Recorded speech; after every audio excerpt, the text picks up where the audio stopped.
Tesla is down 50%, and the question is if the stock is going to continue the downtrend or we have reached the bottom. Let's find out. Here is the video format. I will talk about the different products and services that Tesla offers. I will compare Tesla to its competitors such as BYD and Ford. Finally, I will tell you what I think regarding Tesla share price, if it's cheap or expensive.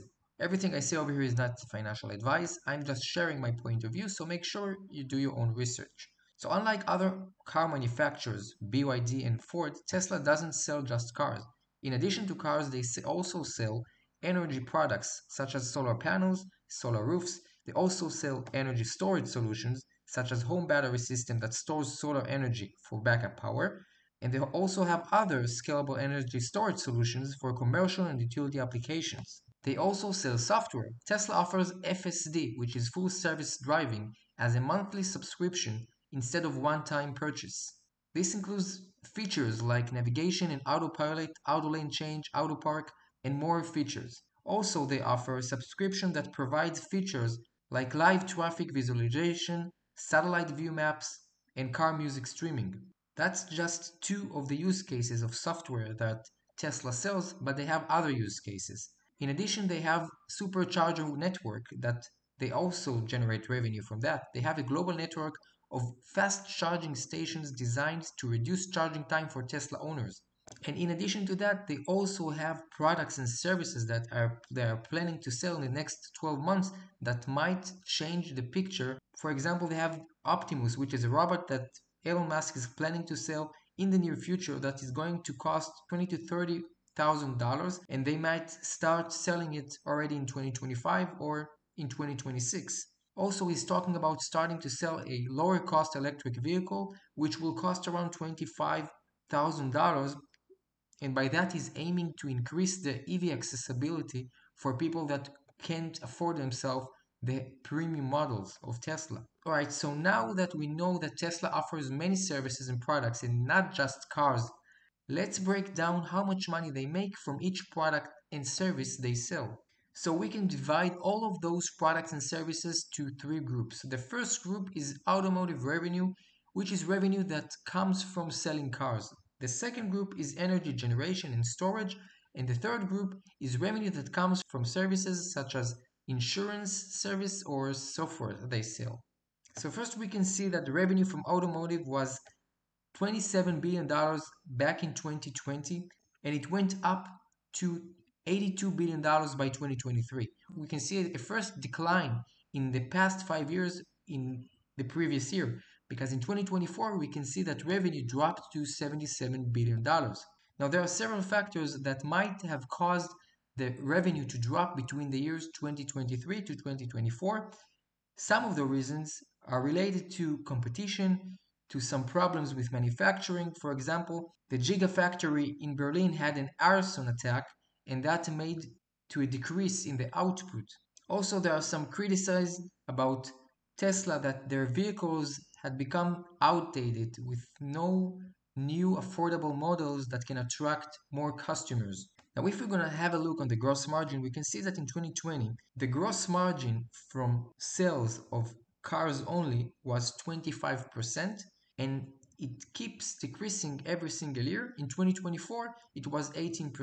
For 2025, Elon Musk expressed ambitious growth targets for their revenue from automotive. He says that revenue might increase by about 20% to 30%. That can potentially result in estimated automotive revenue for the year of 2025 of about $90 to $100 billion. But analysts have expressed skepticism about Tesla's ability to achieve these ambitious growth targets given the recent challenges such as increased competition and production issues. Now we have finished of talking about the revenue that comes from selling cars. Let's talk for a second about revenue that comes from the energy products. We can see that for the year 2020, the revenue for energy products was about $2 billion. The revenue from that segment had increased year over year, and by 2024, the revenue was $10 billion. Now, there are several factors contributing to that increase, such as expansion of energy storage deployments. Tesla has increased their storage deployment, which means The capacity of one product can aggregate more energy, and also the global shift towards renewable energy and the need for reliable energy storage solution, that's a main driver for the increase in revenue from energy products. Now, if we look at the gross margin for the energy products, we can see that in 2020 the gross margin was about 1%. In 2024, the gross margin for those products are 26%. In 2024, Tesla's energy generation and storage segment generated $10 billion of revenue, as we've just seen. Now, analysts project that this segment could grow at a compound annual growth rate of about 50%, and that means it can potentially reach to $13 billion by 2025.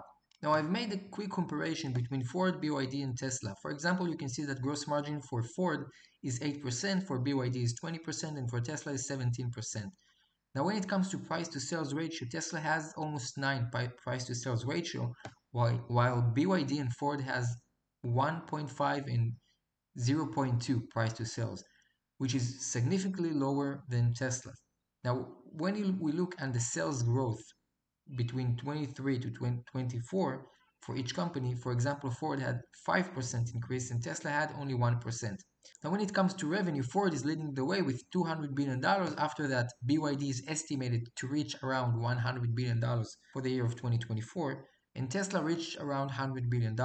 We can also see that cash from operation relative to the market value is lower at Tesla. So from that chart, I couldn't figure out why Tesla should have a higher price to sales ratio. I mean, why investors are willing to pay much more for Tesla else for other companies. So in my opinion, people don't see Tesla as a car manufacturer. They see Tesla as a renewable energy company, as a SaaS company, and also as a car manufacturer. So it's very hard to compare Tesla to other manufacturers.